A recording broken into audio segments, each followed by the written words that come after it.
আমিতো আৰু বিজেপিৰ পৰা চাৰ্টিফিকেট লৈ আমি ইলেকশ্যন খেলা নাই।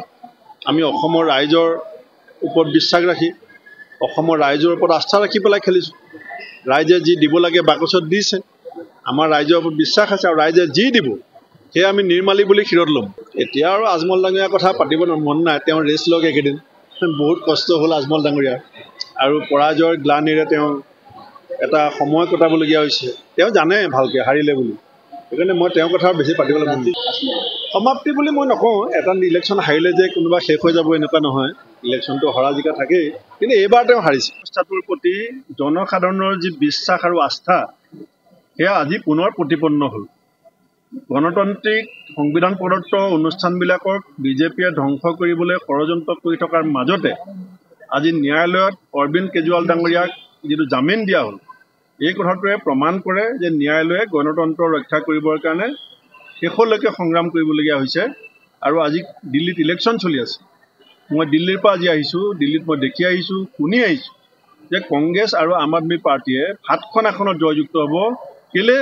গণতন্ত্ৰ আৰু সংবিধান ৰক্ষাৰ যিখন যুঁজ, তাত যিধৰণে কেজৰিৱাল ডাঙৰীয়াক বিজেপি চৰকাৰখনে ষড়যন্ত্ৰমূলকভাৱে বন্দী কৰি ৰাখিছিল, সেই বন্দীত্বই দিল্লীবাসী পাঞ্জাৱবাসী ৰাইজক অধিক ক্ৰোধান্বিত কৰিছে আৰু তাৰ পৰিণতি এই 4th ফেজৰ ইলেকশ্যনত বিজেপিয়ে ভুগিব। আজি হিমন্ত বিশ্ব শৰ্মা ডাঙৰীয়াৰ চৰকাৰৰ 3 বছৰ উপলক্ষে মই দুটামান কথা চৰকাৰখনৰ সন্মুখত ক'ব বিচাৰিছোঁ। প্ৰথম কথা হৈছে, এইগৰাকীয়ে হিমন্ত বিশ্ব শৰ্মা ডাঙৰীয়া যিজন ব্যক্তিয়ে 10,000 কোটি টকা লোন লোৱাৰ কাৰণে সেই সময়ৰ মুখ্যমন্ত্ৰী তৰুণ গগৈ ডাঙৰীয়াক কঠোৰ শব্দৰে সমালোচনা কৰিছিল। আৰু আজি 3 বছৰত অসম 1.5 লাখ কোটি টকাত ধৰুৱা হৈছে আৰু ধাৰ লোৱা পইচা কেৱল দৰমহা দিবৰ কাৰণে, IBS দিবৰ কাৰণে আৰু ফ্লাইঅভাৰ সাজিবৰ কাৰণে ব্যৱহাৰ কৰা হৈছে। ফ্লাইঅভাৰ সজা কথাটো আমি বিৰোধিতা নকৰিলোহেঁতেন, কিন্তু অদৰকাৰী অলাগতিয়াল জেগাত ফ্লাইঅভাৰ সাজি ৰাস্তাৰ দুই কাষে থকা ব্যৱসায়ীসকলৰ অৰ্থনৈতিক সংগ্ৰামখনত যিধৰণে মাধমাৰ খুটাইছে, সেই কথাটো কিন্তু কেতিয়াও মুখ্যমন্ত্ৰীগৰাকীয়ে ভাবি চাবলৈ সক্ষম হোৱা নাই। দ্বিতীয়তে, তেখেতৰ যিটো প্ৰশাসনিক ব্যৰ্থতা সেইটো স্পষ্টভাৱে প্ৰতীয়মান হৈছে যে অসমৰ বহু জ্যেষ্ঠ IS IPS বিষয়াই তেখেতৰ আচৰণত ক্ষুব্ধ হৈ কাক ক'ত কেনেকৈ ব্যৱহাৰ কৰিব লাগে সেই অভিজ্ঞতাহীনতাৰ কাৰণে বহু জ্যেষ্ঠ IS IPS বিষয়াই ইতিমধ্যে অসম এৰি পেলাই যাবলৈ বাধ্য হৈছে আৰু বহুতে যাবৰ কাৰণে ইতিমধ্যে সাজু হৈছে। তৃতীয়তে, আজি চৰকাৰখনৰ উপাৰ্জনৰ এটা ৰাস্তা নিৰ্মাণ কৰিছে মুখ্যমন্ত্ৰীয়ে, সেইটো হৈছে যিমান পাৰে যধে মধে ৱাইন শ্বপ খুলি মদ বিক্ৰীৰ জৰিয়তে চৰকাৰে উপাৰ্জন বৃদ্ধি কৰিব বিচাৰিছে।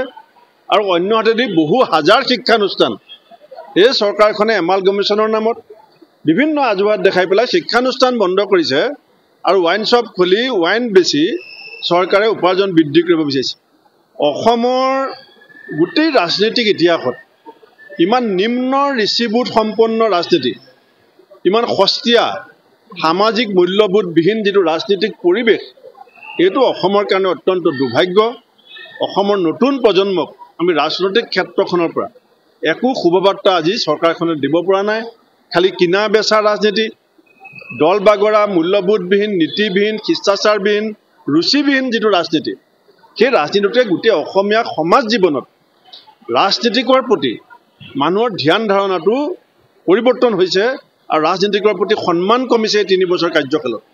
লগতে মই এই কথাটো ক'ম যে আজি এজন মুখ্যমন্ত্ৰীৰ যিধৰণে এটা ভিজন থাকিব লাগে, বিশেষকৈ কৃষি খণ্ডক লৈ, কাৰণ সংস্থাপন আজি অসমত আপুনি যদি দিবলৈ হয় কেৱল চৰকাৰী চাকৰিত নোৱাৰিব।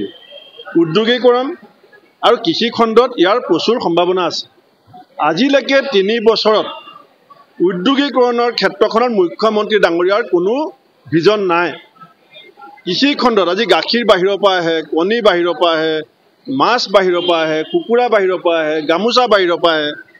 এই কথাখিনিত মুখ্যমন্ত্ৰীগৰাকীৰ কোনো কৃষি খণ্ডটোক আগুৱাই নি এটা বিজ্ঞানসন্মত কৃষি পদ্ধতিৰে পাঞ্জাৱ হাৰিয়ানাৰ সৈতে অসমৰ কৃষি পদ্ধতিটোৱে কেনেকৈ ফেৰ মাৰিব পাৰে, সেইলৈ কোনো পৰিকল্পনা আমাৰ চকুত পৰা নাই। গতিকে মই চৰকাৰখনৰ 3 বছৰীয়া কাৰ্যকালত মই আশা কৰিম যে অসমৰ জনসাধাৰণে যিবিলাক বিশ্বাস আৰু আশা আৰু নিষ্ঠাৰে বিজেপিক ক্ষমতালৈ আনিছিল আজি হতাশ হৈছে আজি লাইফ ইঞ্চুৰেঞ্চ মানুহৰ জীৱন ধাৰণৰ প্ৰতি অন্যায় আহি গৈছে আপুনি যদি লাইফ ইঞ্চুৰেঞ্চ কৰে 18% GST দিব লাগে আৰু আপুনি যদি ডায়মণ্ড কিনিবলৈ যায় আপুনি 5% GST দিব লাগে মানে আপোনাৰ জীৱন ধাৰণৰ আপুনি নিজৰ পৰিয়ালৰ ভৱিষ্যতক লৈ প্ৰতি সন্ততিৰ ভৱিষ্যতক লৈ যিটো লাইফ ইঞ্চুৰেঞ্চৰ মানুহৰ প্ৰৱণতা সেইটোৰ প্ৰতি মানুহৰ ইচ্ছা কমি গৈছে মইতো ইতিমধ্যে দিল্লীত কৈছোৱেই যে মই আসন এতিয়া ক'ব বিচৰা নাই কাৰণ এতিয়া ৰাইজৰ আবেগ অনুভূতি ইচ্ছা আকাংক্ষা সব EVMত বন্দী হৈ আছে গতিকে মই EVMত বন্দী হৈ থকা এই ভোটৰ পৰিসংখ্যাটোৰ ওপৰত মই নতুন সংখ্যা এটা দিব বিচৰা নাই কিন্তু মই যিখিনি আমাৰ দলৰ নেতা কৰ্মী ৰাইজৰ পৰা যিখিনি ফিডবেক পাইছোঁ তাৰ পৰা মই এষাৰ কথা মই নিশ্চিত হৈছোঁ যে আমাৰ কংগ্ৰেছৰ সিট নিশ্চিতভাৱে আগতকৈ বৃদ্ধি পাব আৰু উজনি অসমত নামনি অসমত ব্ৰহ্মপুত্ৰ বৰাক ভেলী পাহাৰত আমাৰ ভোটৰ পাৰ্চেণ্টেজটো বৃদ্ধি পাব মহাজোঁটত থাকোঁতে ARDFক লগত লৈ থাকোঁতে BPFক লগত লৈ থাকোঁতে আমাৰ যিটো ভোট শ্বেয়াৰ আছে সেই মহাজোঁট ভংগ কৰি দিয়াৰ পাছতো কংগ্ৰেছৰ ভোট শ্বেয়াৰ যথেষ্ট বৃদ্ধি পাব চাওক মই এটা কথা কওঁ বিজেপিয়ে এই গোটেই ইলেকশ্যনটোত চেষ্টা কৰিছিলে আচল যিবিলাক ৰাইজৰ মৌলিক সমস্যা সেই কথাবিলাকৰ পৰা সংবাদ মাধ্যমৰ দৃষ্টি ৰাইজৰ দৃষ্টি আঁতৰাই ৰাখিবৰ কাৰণে এই টেকনিকটো এতিয়া আকৌ বিজেপিয়ে আৰম্ভ কৰি আছে তেওঁলোকৰ দুটা ইছ্যু এটা হৈছে সাম্প্ৰদায়িক মেৰু বিভাজনৰ ৰাজনীতি কৰিব লাগে যিটো সময়ত গোটেই অসমৰ মানুহে সাম্প্ৰদায়িক ৰাজনীতি বাদ দিব বিচাৰিছিল সেই সময়টোত মুখ্যমন্ত্ৰীগৰাকীয়ে আজমল ডাঙৰীয়াক কেনেকৈ সাৰ পানী যোগাইছিলে AIUDFক কেনেকৈ সাৰ পানী যোগাইছিলে সেইখিনিতো চবেই দেখিলে